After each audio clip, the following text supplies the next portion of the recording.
ሰላም ጤና ይስጥልን ተመልካቾቻችን ከአንከር ሚዲያ ዝግጅት ክፍል ያክብሩ ሰላምታችንን እናቀርባለን የዕለቱን ዜናዎች ይዘን ቀርበናል ከተሳታፊያችን ጋር በዕለቱ ዜናዎች ላይ መረጃና አስተያየት የምንሰጥበትን ዝግጅት እንድትከታተሉ እንጋብዛለን መልካም ጊዜ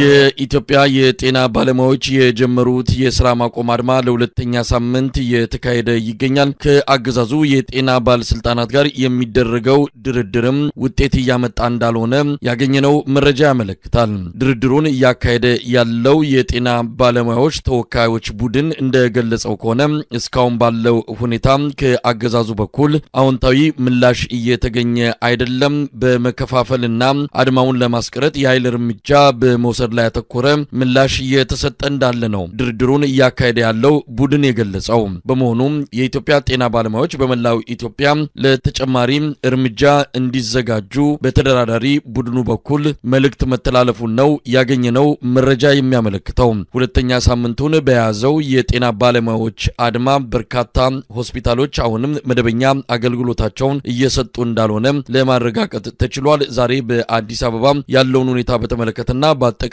በአድማው ዙሪያ የዘውትር ተሳታፊያችን መረጃ አለው ወደሱ አልፋለሁ ያው እንደተለመደው ዛሬም የጤና ባለሙያዎች የሥራ ማቆም አድማቸውን ለ9ኛ ቀን አጠናክረው ቀጥለዋል የጤና ባለሙያዎች ተወካዮችም እንዲሁ በበይነ መረብ ከጤና ጥበቃ ሚኒስቴርና ከሚመለከታቸው ከፍተኛ የመንግስት ባለስልጣናት ጋር በቨርቹዋል ሚቲንግ ከፍተኛ ተባለ ውይይት ለሁለተኛ ቀን አድርገዋል ነገር ግን መስማማት አልቻሉም ይሄ ስርዓት እና ይሄ መንግስት ምናልባት የመንግስት እንኳን ባይኖረው መንግስት ከተባለ ያደረገ ያለው ነገር ምንድነው እነሱን በተለያየ ነገር በመከፋፈል ኃይላቸውን ማዳከም ነው ፍላጎት ያሳያለው የተደረገው ውይይት ውጤት እንዳላመጣ የጤና ባለሙያ ተወካዮች በይነ መረብ ውይይት ያደረጉ ተወካዮች አሁን በሚዲያ ላይ መረጃ እየለቀቁ ነው የሚገኙት መንግስት ምንም ፍላጎት የለውም ተደራድሮ ወደ መፍትሄ ለመምጣት ፍላጎት የለውም እንዲያውም ይባስ ብሎ መሳይ አሁን ዛሬ በጥቁር አንበሳ ሆስፒታል ተገኝቼ ለማየት እንደሞከርኩትኝ ጥቁር አንበሳ አጠቃላይ ግቢው የደህንነት መስሪያ ቤት ሆኗል ለምንድነው የደህንነት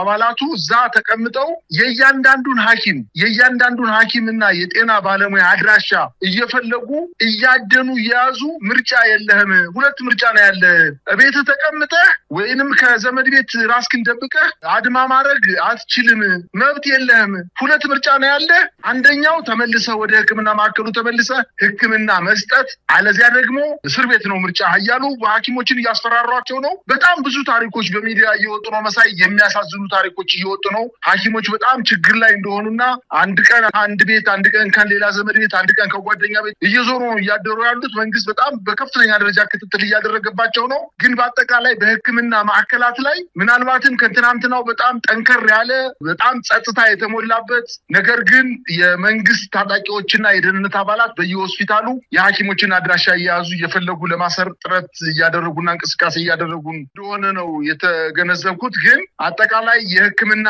አሰራሩ ግን የሚያሳዝኑ ታሪኮች በሚዲያ እየወጡ ነው እንደው አንድ ለምሳሌ እንኳን መጥቀስ ቢያስፈልግ አንዲት አረብ ሀገር የምትገኝ ታናሽ ወንድሟ የህክምና ትምህርቱን ተምሮ ወደ 24 23 ዓመት የተማረ የህክምና ባለሙያ አድማው ከመነሳቱ በፊት እህቱን ወደ አረብ ሀገር እንድትወስደው እየለመናት እንደነበርና ወንድሜ በመማሩ እኔ ባለመማሬ አሁን ቁጭት የለብኝም ወንድሜ ግን በመማሩ ቁጭት አደረብኝ እኔን ያግዘኛል ከስደት ሀገር መልሶ እኔን ያቋቁመኛል በየሳስብ ወንድሜ እጅግ በጣም ተማሮ ባክሽን ወደ አረብ ሀገር ውሰጂኝ ብሎ ሲለኝ ቀልዱን መስሎኝ ነበር ነገር ግን በጣም እውነት መሆኑን ያወቁት አሁን አድማው ከተጀመረ በኋላ በትክክለኛ ደሞዝ ስንት እንደሆነ በሚዲያ ላይ ስመለከት ነው በጣም የጨነቀ እያለቀሰች ነው የምትናገረው ሌላዋ ዶክተር ደግሞ ከልጅነቷ ጀምሮ ሁሉማን ሳክታ የሳብ ስፔሻሊስት ህክምና ወስዳ የማህፀን ሐኪሙና እድሜዋን በሙሉ በትምህርት በማሳለፏ በትዳር ውስጥ ተተቀመጠም ነገር ግን ለህክምና ትምህርት ከፍተኛ ፍቅር ስለነበራት እና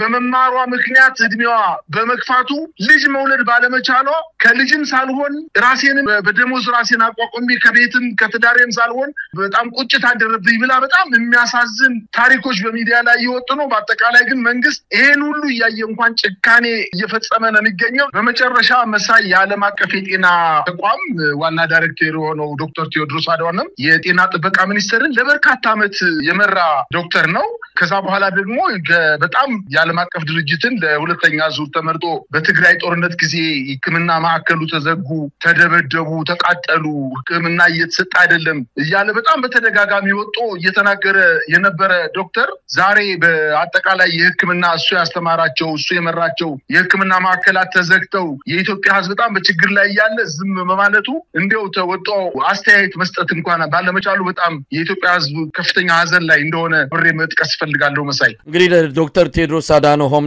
የዓለም የጤና ድርጅት ዋና ዳይሬክተርም እንደዚሁ ግልጽ ደብዳቤ እንዲደርሳቸው ተደርጓል። የድርድሩ ሁኔታ ውጤት እንዳላመጣ አሁን የሚወጡ መረጃዎችም እያመለከቱ ነው ያሉት። አገዛዙ ምንም አይነት መፍትሄ እንደማይሰጥ ከዛ ይልቅ በድርድር ጊዜ በመግዛት ሌሎችን በዚህ አድማ ላይ መሪ ናቸው ያላቸውን እያሳደደ የማሰርና በአጠቃላይ በኃይል የተጀመረውን ንቅናቄ የማክሸፍ እርምጃ ላይ ነው የተጠመደው። ስለዚህ ድርድር ብለው የገቡ ወገኖች ምንም የሚያመጡት ውጤት እንደሌለ ራሳቸውም እየገለጹ ይገኛሉ። በሌላ በኩል አድማው ተጠናክሮ ቀጥሏል። በሁሉም ቦታዎች ዛሬም እንደዚሁ ሆስፒታሎች ጭር ያሉበት መደበኛ ሕክምና መሰጠት ያቆመበት እንደሆነ ነው እየተረዳ ነው። በዚህም ምናልባትም ሌሎች የህብረተሰብ ክፍሎች እንዲቀላቀሉም ጥሪ እየተደረገ ይገኛል። ያንን በተመለከተ ከተለያዩ የህብረተሰብ ክፍሎች የምንሰማውም ጊዜና ወቅቱን ጠብቆ የተለያዩ የህብረተሰብ ክፍሎችም እንደሚቀላቀሉት እየተገለጸ ነው። እውነት ነው መሳይ፣ ምልክቶች እየታዩ ነው። መምህራን አሁን በአዳራሽ ሰብስቦ ከአድማውን እንዳያደርጉ የጊዜ ገደብ አስቀምጦ በተደጋጋሚ በየቀኑ ስብሰባ እያደረገ ነው የሚገኘው። የተለያዩ የመደለያ ቃላቶችንም እየጨመረ ቤት እንሰራላቸዋለን፣ ደሞዝ በሚቀጥለው ዓመት እንጨምርላቸዋለን፣ የትራንስፖርት አበል ይጨመራቸዋል እያለ በማጓጓት በዝም ብሎ ባየር ላይ ተስፋ እየሰጠ ለማቀዝቀዝ ቢሞክርም ነገር ግን ውስጥ ለውስጥ እየተደራጁ እንደሆነ በተለይ አዲስ አበባ ከተማ ላይ የተወሰኑ እንቅስቃሴዎች እንዳሉ ምልክቶች እየታዩ ነው የሚገኙት። ግን ይሄ ነገር የትም ቦታ መንግስት ቢደበቅ የትኛውንም ጉልበት ቢጠቀም የትኛውንም በጀት እና ደህንነት መድቦ ለማፈን ጥረት ቢያደርግም እየደረሰባቸው ያለው መከራ ከፍተኛ ስለሆነ የመምህራን ብቻ ሳይሆን አጠቃላይ የኢትዮጵያ ሕዝብ በተለይ የሐኪሞችን ወይም የጤና ባለሙያዎችን አጠቃላይ እንቅስቃሴ ደግፎ በአጭር ጊዜ ውስጥ ሊወጣ እንደሚችል ነው እየታዩ ያሉ ምልክቶች የሚጠቁሙት መሳይ።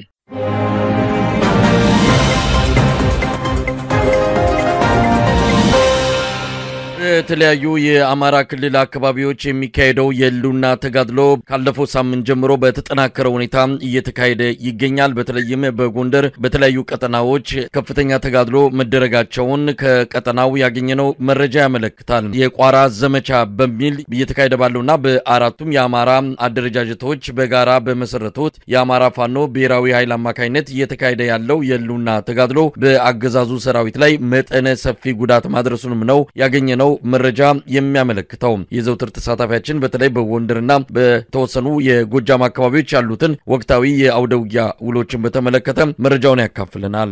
የአማራ ፋኖ ብሔራዊ ኃይል ከተመሰረተበት ቀን ጀምሮ የመንግስት ኃይሎች በጣም በከፍተኛ ስጋት ይሄ ኃይል ተደራጅቶ ያጠቃናል በሚል ሂሳብ እንቅስቃሴ አድርገው ወደ ተለያዩ የጦር ቀጠናዎች ላይ ዘመቻ አድርገው በመልሶ ማጥቃት በከፍተኛ ደረጃ ተመተው ወደ ነበሩበት ካምፕ ተመልሰዋል። አሁን ደግሞ የአማራ ፋኖ ብሔራዊ ኃይል እንደገና ራሱን አደራጅቶ ሰራዊቱን መልሶ ቋቁሞ በውዞ ወደ ሙሉ ማጥቃት እንደተሸጋገረ የቋራው ውጊያ ትናንትናና ዛሬ የተደረገው የቋራው ውጊያ አንድ ማሳያ ነው ማለት ይቻላል። በዚህ ከተማ በተለይ በምዕራብ ጎንደር በቋራ ወረዳ ከበሙር ከደለጎ ዋና ከተማዋ ድረስ ጠንካራ ውጊያ ነው የተደረገው። በተለይ በትናንትናው ዕለት ከሰዓት በኋላ በተደረገው ውጊያ 4 ክፍለ ጦሮችን መንግስት አሰልፎ በሙር የምትባለውን አካባቢ ይዞ የነበረው የመከላከያ ሰራዊትን የከበባ በመፈጸም ከ50 በላይ የመከላከያ ሰራዊትን ሙት ሲገደልበትና ከዚህ የበለጠ ሰራዊቱ ሲቆስልበት አካባቢውን ጥሎ ሸሽቶ ወደ ደለጎ ከተማ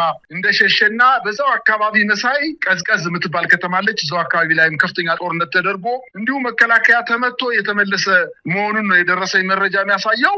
እዛም ወደ ሻውራ አካባቢ በማዕከላዊ ጎንደር ሻውራ ወይም አለፋ ወረዳ ሻውራ ከተማ ዙሪያ አጸደ ማርያም ከተማ አካባቢ በትናንትናው ዕለት ከፍተኛ ውጊያ ተደርጎ ላሰሳ ወጥቶ የነበረው የመከላከያ ሰራዊት ተመቶ ወደ ሻውራ ከተማ እንደሸሸ ነው የሰማሁት። ሌላው በደቡብ ጎንደር ደራ ወረዳ አረብ ገበያ ከተማ ከባድ ውጊያ በዛሬው ዕለት እየተደረገ ውሏል። በዚህ በተደረገው ውጊያም የሜጀር ጀነራል ውባንታ ባተ ኮር ወይንም የአማራ ፋኖ ብሔራዊ ኃይል ስር የሚገኘው የሜጀር ጀነራል ውባንታ ባተ ኮር አንደኛ ክፍለ ጦር በተለይ በዋናነት ማህደረ ማርያም ተብላ በምትጠቀሰው ከተማ ኪዳን ጠመም በተባለ ቀበሌ ላይ ሊድ ሜጫና አዲስ እስከ አዲስ ዘመን በዘለቀ እና ገላውዲዮስና አንበሳሜ ከተማ ላይ የፋኖ ኃይሎች እነዚህ በተቀስኩልህ 5 እና 6 ከተሞች ላይ የተቀናጀ በተመሳሳይ ሰዓት ጥቃት በመፈጸም በከተማዋና በምሽጎች የነበረውን የመከላከያ ሰራዊትና በአጠቃላይ የአብይ አህመድን ጥምር ጦር በታትነውታል። በጣም ትልቅ ድል ነው የተገኘው። አንበሳሜ ከተማ እንግዲህ ከባህር ዳር ከተማ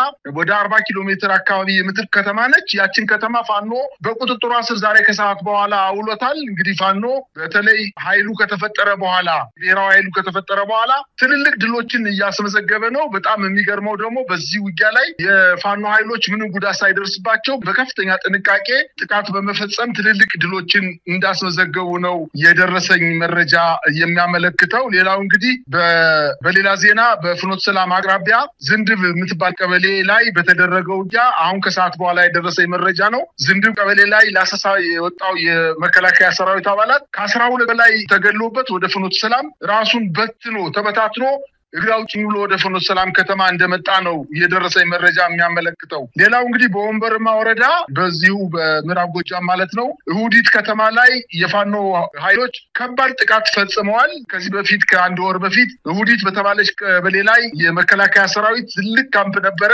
ሜካናይዝድ ካምፕ ነበረ። የዛሬ ወር ከ5 ቀን ከ6 ቀን አካባቢ በሚሆን ጊዜ የፋኖ ኃይሎች ከበባ በመፈጸም በርካታ የከባድ መሳሪያዎችን ጭምር በማቃጠል ካምፑን ሙሉ በሙሉ ተቆጣጥረውት እንደነበርና በኋላ ከቤንሻንጉል ጉሙዝ እንዲሁም ከባህር ዳር መኮድ አካባቢ በጣም በርካታ ሰራዊት አሰልፎ ከተማዋን ተመልሶ ተቆጣጥሮ ነበር። ዛሬ ደግሞ እቺን እሁዲት የምትባለውን ከተማ በጣም ስትራቴጂክ ቦታ ነች። እቺን ከተማ የፋኖ ኃይሎች ከበባ በመፈጸም በከተማዋ መሽጎ የነበረውን ኃይል ሙሉ በሙሉ እንደደመሰሱት ነው የደረሰኝ መረጃ የሚያመለክተው።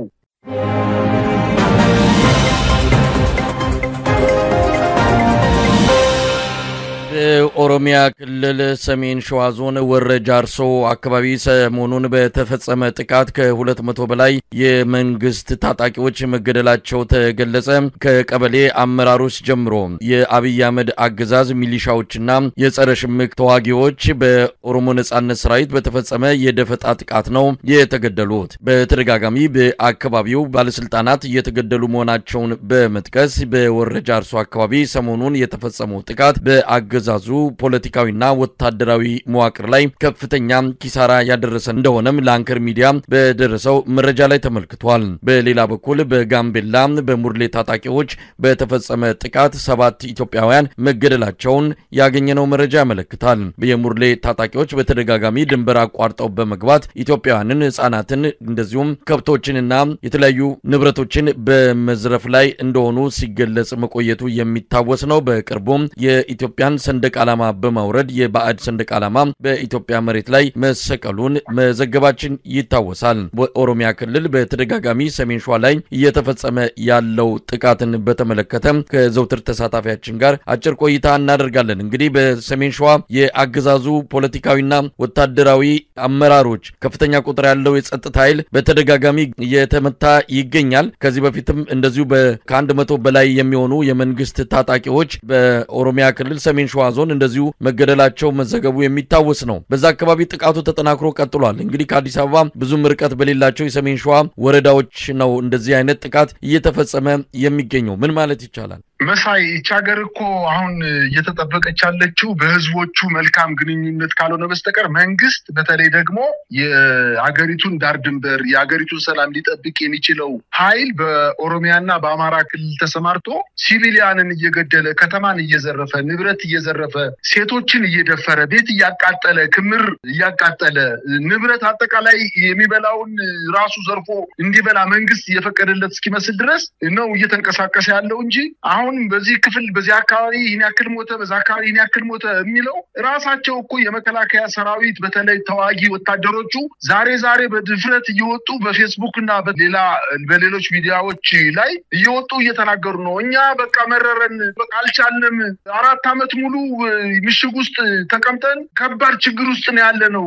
ስለዚህ መንግስት ጦርነቱን እንዲያስቆምልን መንግስትን እንማጸናለን እያሉ በድፍረት መከላከያ ሰራዊት ልብሳቸውን እንደለበሱ መስፈራቸው እንደታጠቁ ምሽግ ላይ ተቀምጠው በድፍረት ወጣው እየተናገሩ ነው። መንግስት ይበቃላል ከእንግዲህ በኋላ እርስ በርስ መገዳደል መቆም አለበት ብለው የጦርነቱን አስከፊነት የራሳቸው የመከላከያ ሰራዊት አባላት እየተናገሩ ነው የሚገኙት። አንተ እንዳልከው አሁን በዚህ በወረጃርሶ ወረዳ በጣም በተደጋጋሚ ጊዜ እኮ ነው ቀን የመከላከያ ሰራዊት ከተማውን ይቆጣጠራል፣ ማታ ደግሞ ከተማውን ለቆ ወደ አዲስ አበባ ተጠግቶ መከላከያ ያድራል። የኦሮሞ ነጻነት ሰራዊት ደግሞ ከተማውን ለሌት ይቆጣጠራል። ስለዚህ በሁለት መንግስት የምትተዳደር እስኪመስል ድረስ ለበርካታ ጊዜ ከሁለት ዓመት በሚበልጥ ደረጃ ያንን አካባቢ ኦሮሞ ነጻነት ሰራዊት ማታ የሚቆጣጠረው የመከላከያ ሰራዊት ደግሞ ቀን የሚቆጣጠረው በመሆኑ መንግስት አለ ማለት አይቻልም። የቀበሌ አመራሮች፣ የወረዳ አመራሮች፣ አጠቃላይ ምን የዞን አመራሮች ራሱ በዛ አካባቢ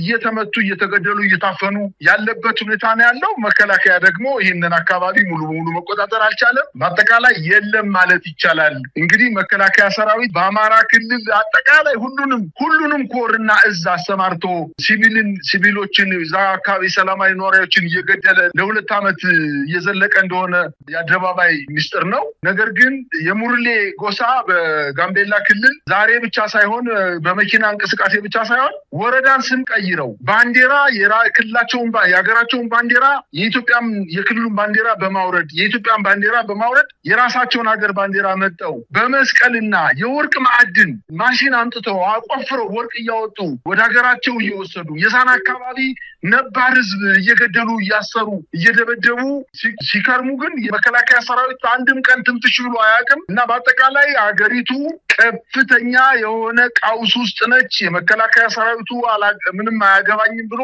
በየከተማው በየጉራንጉሩ እየዞረ የራሱን ሀብት በሚያካብትበት ደረጃ ላይ በመሆኑ በጣም የሚያሳዝን ነገር ነው። እንግዲህ ይሄ ነገር ቀስ እያለ ወደ አዲስ አበባ ከተማ እየተጠጋ እየመጣ ስለሆነ በዚህ በምስራቅ ሸዋማ አካባቢ እንዲሁ የተለያዩ አካባቢዎች ላይ የኦሮሞ ነጻነት ሰራዊት እንቅስቃሴ እያደረገ በሞጆ አቅራቢያ እንዲሁ በመቂ ከተማ አቅራቢያ ዜጎች በነጻነት የማይንቀሳቀሱበት የመከላከያ ሰራዊቱም እንዲሁ ከቀን ውጭ ማታ የማይንቀሳቀስበት ሁኔታ የተፈጠረበት ደረጃ ላይ ተደርሷል ማለት ይቻላል። መሳይ ሌላው በጋምቤላ የተፈጸመው ግድያ ነው። በአኟክ ዞን ዲማ ወረዳ ከዲማ ወደ ጋቸና ሰዎችን አሳፍሮ በሚጓዝ ተሽከርካሪ ላይ ነው የደቡብ ሱዳን ሙርሌ ጎሳ አባላት በፈጸሙት ጥቃት ሹፌሩን ጨምሮ 7 ሰዎች የተገደሉት። እንግዲህ ትልቅ ጉዳት ነው። ይሄ በተደጋጋሚ እየተፈጸመ ስላለም ትኩረት የተሰጠውም አይመስልም። በአካባቢው ድንበር የሚጠብቅ የክልልም ሆነ የፌደራል ኃይል የለም። እንደፈለጉ ወጥተው የሚገቡበት በፈለጉ ጊዜ ገብተው ህጻናትን ጭምር አፍነው የሚወስዱበት ንብረት የሚዘርፉበት ሁኔታ ነው ያለው። ባለፈው እንደዘገብነው ኢትዮጵያ ግዛት ላይ ነው በአዳን ሀገር ሰንደቅ ዓላማ የተሰቀለው የኢትዮጵያ ወርዶ ማለት ነው። ምንድነው የሆነ ያለው? ድንበር እየጠበቀ አይደለም ያለው ሰራዊቱ። በተለያዩ አካባቢዎች በኦሮሚያና በአማራ ክልል ሰፈር ለሰፈር ገብቶ ሰላማዊ ዜጎችን በመግደል እና በመጨፍጨፍ ተግባር ላይ ነው የተሰማረው መከላከያው ሰራዊቱ። እንዲህ አይነት ኃላፊነት የመከላከያ ሆኖ ሳለ ነገር ግን ባልተገባ ሁኔታ ኢትዮጵያውያንን እየጨፈጨፈ ያለው የመከላከያ ሰራዊት ድንበር እንኳን ማስከበር መጠበቅ አልቻለም። መሳይ ይሄ ጊዜ እኮ በተለይ በዋናነት የሀገሪቱ ከመቼውም ጊዜ በላይ ከፍተኛ ውርደት ውስጥ የገባችበት ጊዜ ነው ያለው። መንግስትን ይሄ ያላሳሰበው ዜጎች በድንበር አካባቢ ያሉ ዜጎች በዋናነት የኢትዮጵያ መከላከያ ሰራዊት ተብሎ ሲቋቋም እኮ ሀገሪቱን ከሌላ ሀገር ጋር ያላትን ድንበር አስጠብቆ ዜጎቹን ከጥቃት መከላከል እና ወራሪ ኃይል ሲመጣ ልክ እንደዚህ አሁን እንደተባለው ከደቡብ ሱዳን እየተነሱ የሚመጡ ወራሪ ኃይሎች ሲመጡ መከላከል ነው ዋነኛ የህገ መንግስት ላይ የተጻፈው የዋና የሥራ ድርሻው ዜጎችን ከሌላ ኢትዮጵያ ዜጎችን ከሌላ ሀገር ጥቃት መከላከል ነው በዋናነት። ነገር ግን በማይመለከተው ጉዳይ ገብቶ የኦሮሞን የአማራን አጠቃላይ የኢትዮጵያን ህዝብ መከላከያ እየፈጀ ባለበት ሰዓት የት ማን ሄዶ ይጠብቅለት? የኢትዮጵያ እኮ ተሽጣለች እኮ ህዝቡ ተሽጧል።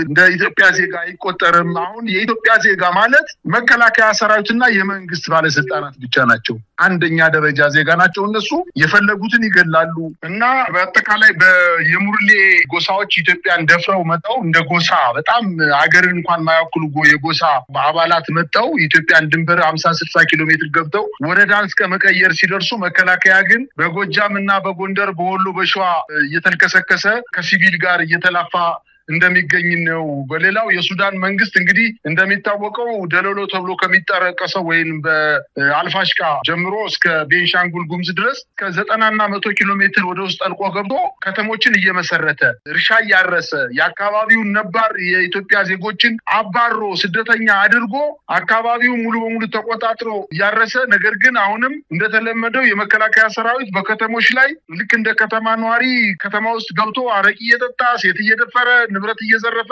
እንደሚገኝ ነው። ለኬንያም ብንወስድ መልካም ግንኙነት የነበረን የኬንያ መንግስት በቱርካና ሐይቅ በኩል ከኢትዮጵያ ሲቪል ነዋሪዎች ጋር ከፍተኛ ግጭት ውስጥ እንደገባ ተደጋጋሚ የሆነ መረጃ ቀርቧል። ሌላው እንግዲህ ውሃዋ በሙሉ የኢትዮጵያ ጥገኛ የሆነችው ጅቡቲ እንኳን ውሃ ሳይቀር ከኢትዮጵያ በውሃ መስመር እየቀረበላት ሙሉ በሙሉ የኢኮኖሚ ጥገኛ የሆነች ጅቡቲ የበሬ ግንባር የምታክለው ሀገር እንኳን ኢትዮጵያን ሰራዊት እንደሌላት ሀገር የሚጠብቅ መከላከያ ሰራዊት እንደሌላት በማወቋ ድሮን አስገብታ የአፋር ወንድሞቻችንን መንደር እስከ መምታትና በጣም በርካታ ወንድሞቻችንን የገደለችበት ሁኔታ የሚታወስ ነው። ይሄ ለመንግስት ምንም አይደለም። በቃ ሀገሪቱን ሽጧታል። ለሱ ሀገረ መንግስት ማለት አዲስ አበባ ከተማ ቤተ መንግስት ውስጥ ተቀምጦ በሌሊት እየዞረ ኮሪደር የሚፈርሰውን ከተማ የሚያፈርሰውን መንገድ የሚተክለውን መብራት መጎብኘት ነው ሀገር ማስተዳደር ማለት ለዚህ መንግስት። ስለዚህ በአጠቃላይ ሀገሪቱ ከፍተኛ ውርደት ላይ የደረሰችበትና ከመቼውም ጊዜ በላይ ኢትዮጵያ የተዋረደችበት ጊዜ ላይ ይሄ ስርዓት እንዳደረሰን ነው መረዳት የሚቻለው መሳይ።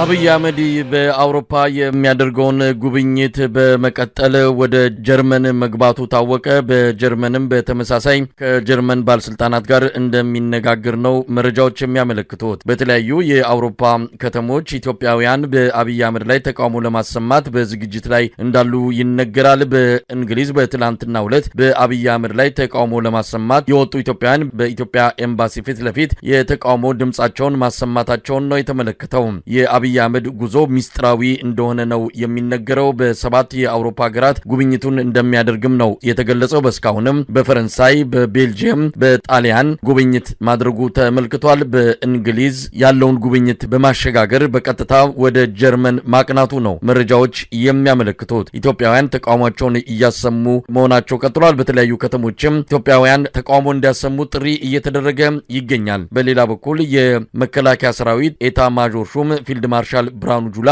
ከፍተኛ የጦር አዛዦችን ይዘው ወደ ሩሲያ ማቅናታቸው ተገልጿል። የሩሲያ ጉብኝታቸው ለምን ዓላማ እንደሆነ በግልጽ የታወቀ ነገር የለም። በከፍተኛ ደረጃ የመሳሪያና የጥይት እጥረት ያለበት የአብይ አህመድ አገዛዝ በቀጣይ በቀጠናው ለሚኖረው የጦርነት አዝማሚያ ከወዲሁ ዝግጅት እያደረገ እንዳለ ጠቋሚ ተደርጎ እየተወሰደ ይገኛል። ወደ ዘውትር ተሳታፊያችን እመለሳለሁ። እንግዲህ የአብይ አህመድ ጉብኝት ሚስጥራዊ ነው የተደረገው። ምናልባትም ከአውሮፓ ሀገራት ጥሪ ሳይደረግለት በራሱ ፕሮግራም ሀገራቱን እየጎበኘ እንዳለ ነው የሚነገረው። ምን እየተባለ ነው ያለው? ጉብኝቱንስ በተመለከተ ምን መረጃዎች ናቸው በመንግስት ሚዲያዎች እየቀረቡ ያሉት? መሳይ የዛሬ 7 ዓመት ጠቅላይ ሚኒስትሩ የኢትዮጵያን ህዝብ ብቻ ሳይሆን ዓለምን አታሎ በአንደበቱ ብቻ ዓለምን ቅቤ እየቀባ የኢትዮጵያን ህዝብ ሙሉ ድጋፍ አግኝቶ ወደ አውሮፓ እና ወደ ተለያዩ የዓለም ሀገራት ጉብኝት በሄደበት ሰዓት የኢትዮጵያ ህዝብ ከፍተኛ የሆነ የዲሞክራሲ፣ የልማት፣ የሰላም እጦት የነበረበት ህዝብ በመሆኑ በተለይ በዲያስፖራው በዓለም ተበትኖ የሚገኘው ዲያስፖራ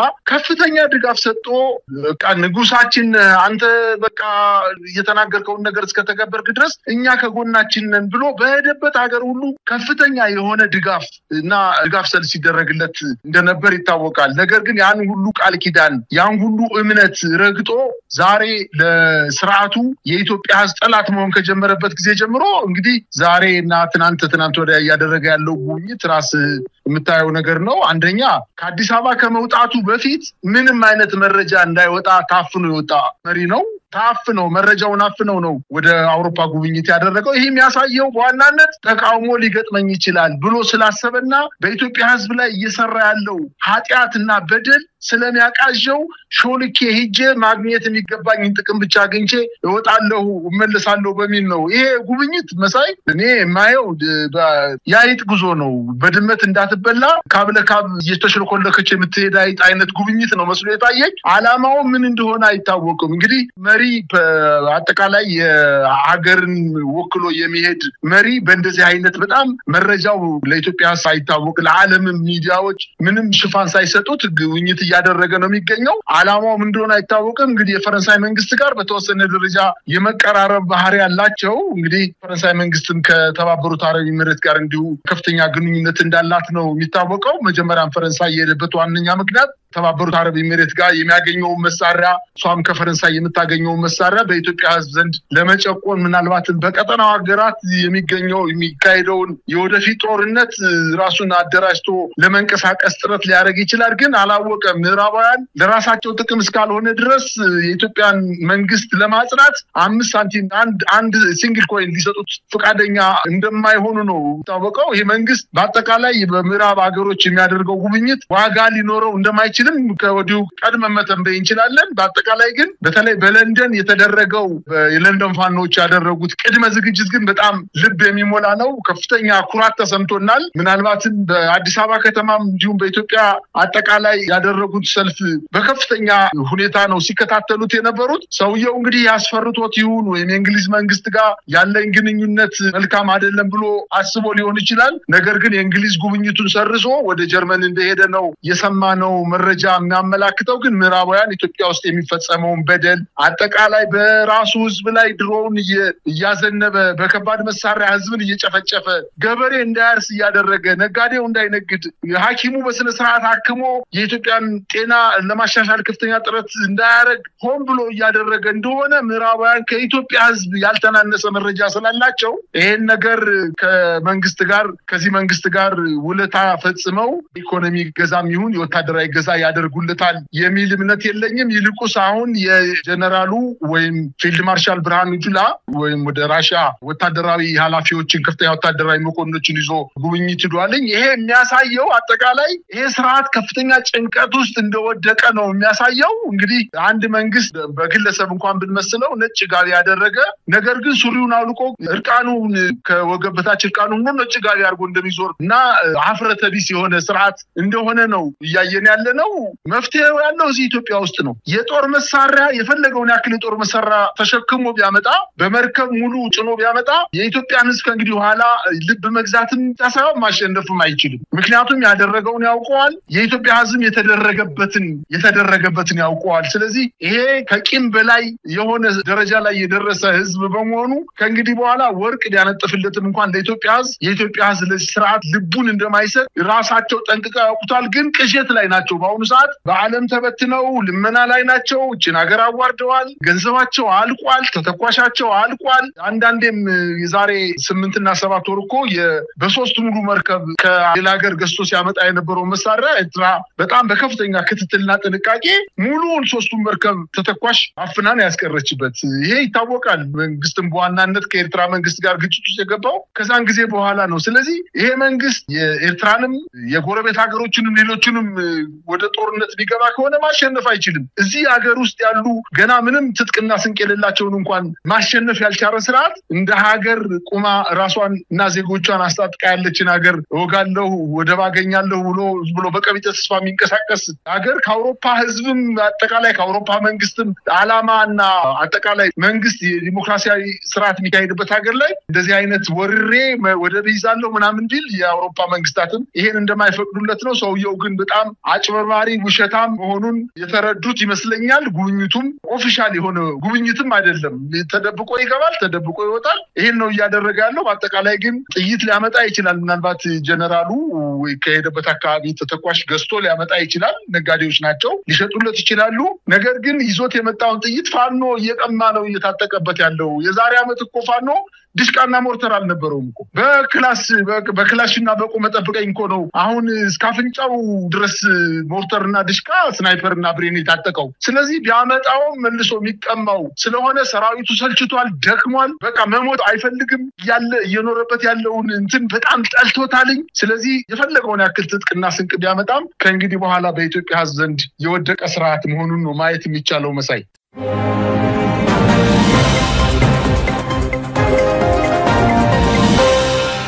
ተመልካቾቻችን ዜናዎቹ እነዚህ ነበሩ ከአንከር ሚዲያ ዝግጅት ክፍል ተሰናበትናችሁ ጤና ይስጥልን